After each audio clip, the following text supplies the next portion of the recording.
और इस बीच एक बड़ी खबर, अमेरिका ईरान डील को लेकर ईरानी लोगों में आक्रोश नजर आ रहा है। ईरान में विदेश मंत्री अब्बास अरागची के खिलाफ प्रदर्शन भी शुरू हो चुके हैं। विदेश मंत्रालय भवन के सामने जोरदार प्रदर्शन हुए हैं। अमेरिका से कोई समझौता नहीं चाहते ईरानी लोग, ये पक्ष इस बीच सामने आया है। अमेरिका से कोई डील ना करने की अपील की गई है कि यहां पर किसी भी प्रकार का कोई समझौता नहीं हो रहा है, डील नहीं हो रहा है। अब इस बीच समझौता नहीं चाहते ईरानी लोग, अमेरिका से कोई भी बातचीत के लिए भी तैयारी नहीं है। अब आखिर तस्वीर कैसी रहेगी? ईरान में विदेश मंत्री अब्बास अरागची के खिलाफ प्रदर्शन शुरू हो चुके। विदेश मंत्रालय जो है वो भवन के सामने जोरदार प्रदर्शन की, प्रोटेस्ट की तस्वीर सामने आती है। ये आप देख पा रहे होंगे, झंडे, बैनर, पोस्टर लेकर जो लोग इकट्ठा हुए हैं, एक तरह से एक ही सुर में विरोध जता रहे हैं वहां की नीतियों का। और सीधे तौर पर अब्बास अरागची को लेकर जानकारी, अमेरिका से कोई समझौता नहीं चाहते हैं ईरानी लोग। अमेरिका से कोई डील नहीं करना चाहता है, किसी प्रकार की डील की उम्मीद ना करें। एक बड़ी खबर, और इस बीच यूएस ईरान डील से जुड़ी बड़ी खबर आपको बता दें। ईरान के विदेश मंत्रालय का बड़ा दावा, जेनेवा नहीं जाएंगे वार्ताकार। विदेश मंत्रालय की तरफ से ये कहा गया कि अगले कुछ दिनों में जेनेवा जाने की योजना बिल्कुल भी नहीं है। यानी कि जो कयास लगाए जा रहे हैं वो कयास अब दरे के दरे रह जाएंगे। दो बड़ी ब्रेकिंग्स आप देख पा रहे होंगे। एक तरफ बड़ा दावा ये अमेरिका ईरान डील को लेकर के ईरानी लोगों में गुस्सा है कि डील नहीं करेंगे, हमारे सुप्रीम लीडर का खात्मा हो गया, सुप्रीम लीडर की हत्या कर दी गई और बेवजह हमारे ऊपर हमला किया गया। उससे आक्रोशित है कि डील नहीं होना चाहिए, इसी वजह से प्रोटेस्ट भी किया गया। अब दूसरी तरफ जिनेवा की वार्ता को लेकर कि जिनेवा की वार्ता में कोई रिप्रेजेंटेशन ईरान का नहीं जाने वाला है, जिनेवा में वार्ताकार नहीं पहुंचने वाले। यूएस ईरान डील से जुड़ी यह खबर है जिसमें एक तरफ आक्रोश, दूसरी तरफ ये लेथार्जिक बिहेवियर, जिसमें कहा जाए कि एसिमेट्रिकल वॉरफेयर को आगे बढ़ाना चाहते हैं। जिनेवा नहीं जाएंगे वार्ताकार, ईरानी विदेश मंत्रालय ने बिल्कुल क्लियर कर दिया। यानी कि दो बड़ी तस्वीरें हैं। अमेरिका ने जिस जंग का आगाज किया, आज वो जंग ही उनके लिए दलदल साबित हो रही है। हर गुजरते दिन के साथ अमेरिका थोड़ा थोड़ा करके दसता जा रहा है। ट्रंप परेशान हो रहे हैं, लेकिन ईरान पर तो जैसे कोई असर ही नहीं हो रहा। जबरदस्त तबाही और भारी नुकसान के बावजूद तेहरान सीना ताने हुए खड़ा है। अमेरिका और इजराइल के खिलाफ जंग हो या फिर सीज फायर के दौरान डील का मुद्दा, ईरान अपने ही बनाए रास्ते पर चलता दिख रहा है। किस तरीके की तस्वीर है दिखाते हैं आपको।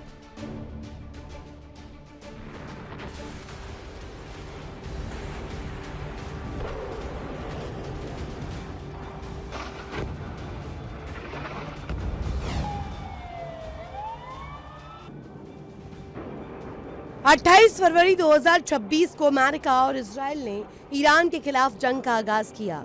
जंग के दौरान ईरान के 12,000 से ज्यादा जगहों पर बम गिराए गए। ईरान के कोने कोने में तबाही के निशान बिखरे हैं। हालात ऐसे हैं कि अगर आज से भी पुनर्निर्माण कार्य शुरू किया जाए, तब भी उसे पूरा होने में कई साल का वक्त और अरबों डॉलर की राशि खर्च हो जाएगी।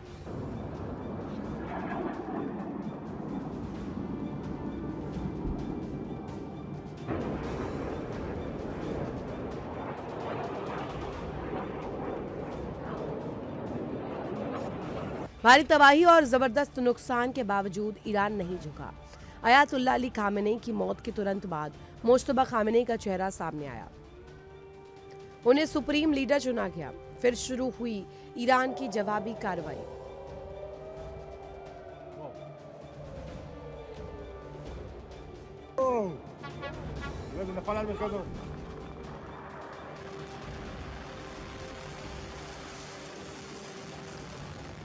मिडिल ईस्ट में मौजूद अमेरिकी सैन्य बेस हो, खाड़ी देशों के अहम ठिकाने हो या फिर इजराइल, सभी जगह ईरान ड्रोन और मिसाइलों ने तबाही मचाई। ईरान ने जंग की रणनीति अपने हिसाब से अपने हथियारों को ध्यान में रखते हुए तैयार की और वो अमेरिका पर भारी पड़ता दिखा।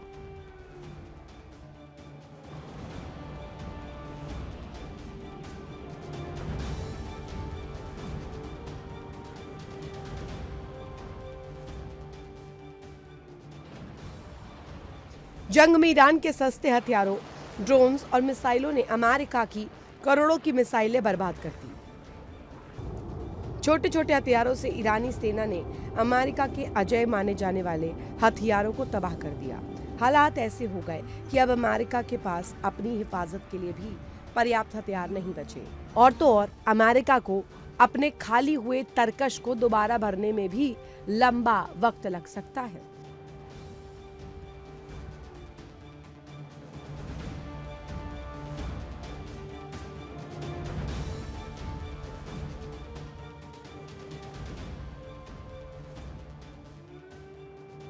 साफ है कि ईरान ने जंग तो अपने हिसाब से ही लड़ी और अमेरिका को लगभग घुटनों पर ला ही दिया। ईरान की शुरू से ही रणनीति अमेरिका को लंबी जंग में फंसाने की रही और वो जंग में कामयाब भी रहा। मजबूरन ट्रंप को एक तरफा सीजफायर का ऐलान करना पड़ा।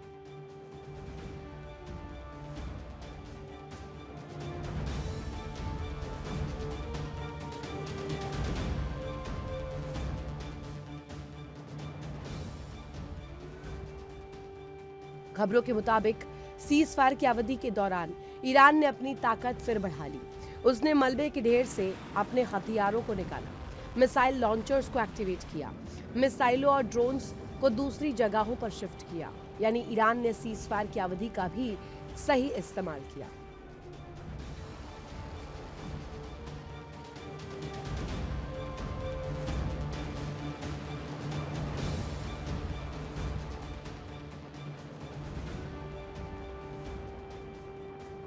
ईरान ने जंग अपने हिसाब से लड़ी और अमेरिका को लगभग घुटनों पर ला दिया, और अब वो समझौते की प्रक्रिया को भी अपने हिसाब से ही चलाने का प्रयास कर रहा है। इस बीच राष्ट्रपति ट्रंप ने रविवार यानी कि आज डील हो सकती है, लेकिन ईरान ने इसे भी नकार दिया।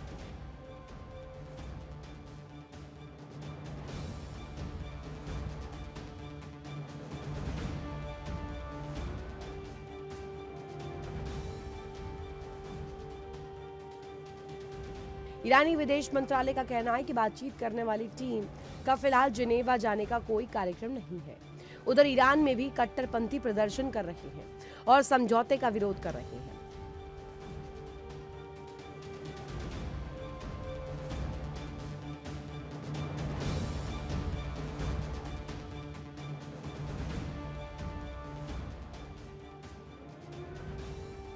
खबरों के मुताबिक अमेरिका ने दावा किया कि दोनों पक्ष समझौते के ड्राफ्ट पर सहमत हो चुके हैं और आने वाले दिनों में शुरुआती समझौते पर हस्ताक्षर हो सकते हैं। तो दूसरी तरफ ईरान के विदेश मंत्री अब्बास अरागची ने दावा कर दिया कि अमेरिका के साथ युद्ध में ईरान विजेता बनकर उभरा है। यही बयान इस पूरी डील की दिशा पर सवाल खड़े कर रहा है, क्योंकि जिन शर्तों की चर्चा सामने आ रही है उनमें ईरान को कई बड़ी राहतें मिलती दिखाई दे रही हैं।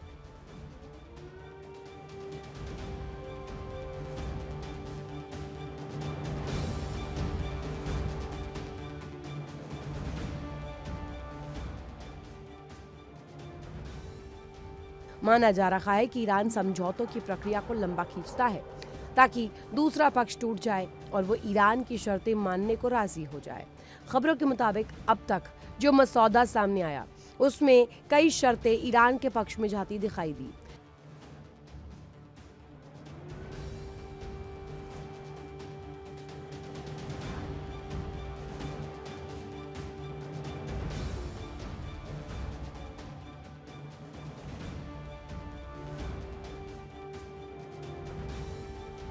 खबरों के मुताबिक समझौते के तहत ईरान चाहता है कि हॉर्मूज पर उसके कब्जे को मान्यता दी जाए, विदेशों में जमा उसकी फ्रीज संपत्तियों को रिलीज किया जाए और सभी मोर्चों पर एक साथ युद्ध विराम हो। इसके अलावा ईरान परमाणु कार्यक्रम रोकने को फिलहाल तैयार होता नहीं दिख रहा है। हालांकि वो हमेशा से ही दावा करता रहा कि उसका परमाणु कार्यक्रम शांतिपूर्ण कार्यों के लिए है।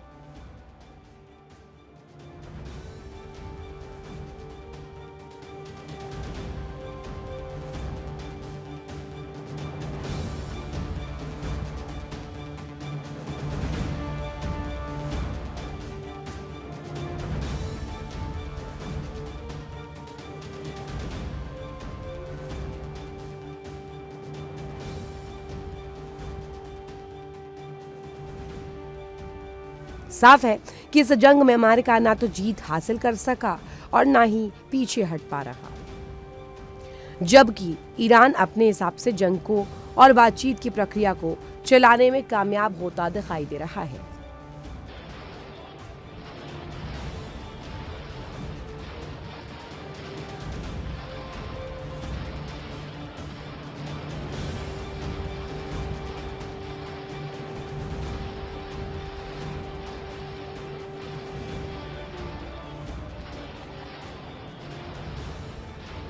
Bureau report, India daily.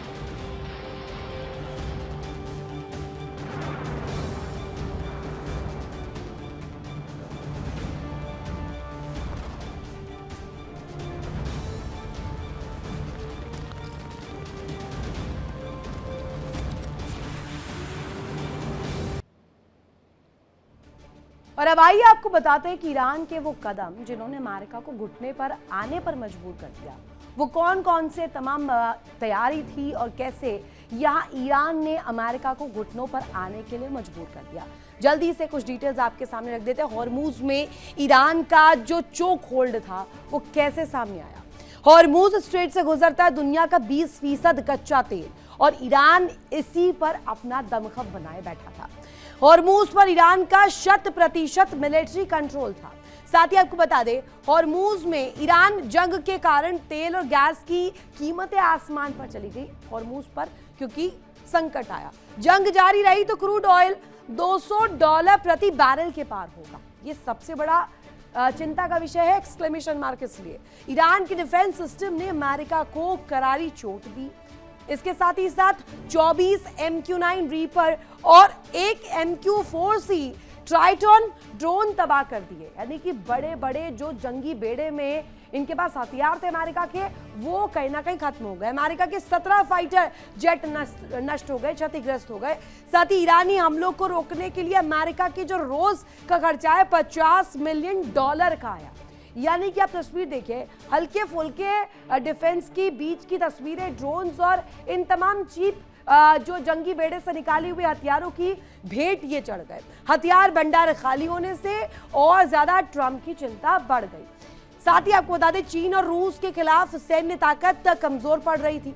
इसके अलावा ये भी आपको बता दें कि ईरान पुराना सौदेबाज कैसे है, क्यों पुरानी तरीके से आप खिलाड़ी या फिर गेम चेंजर ईरान को कह सकते हैं। ईरान की नेगोशिएशन शैली जो है वो 3 आधार पर होती है। क्या है वो आधार?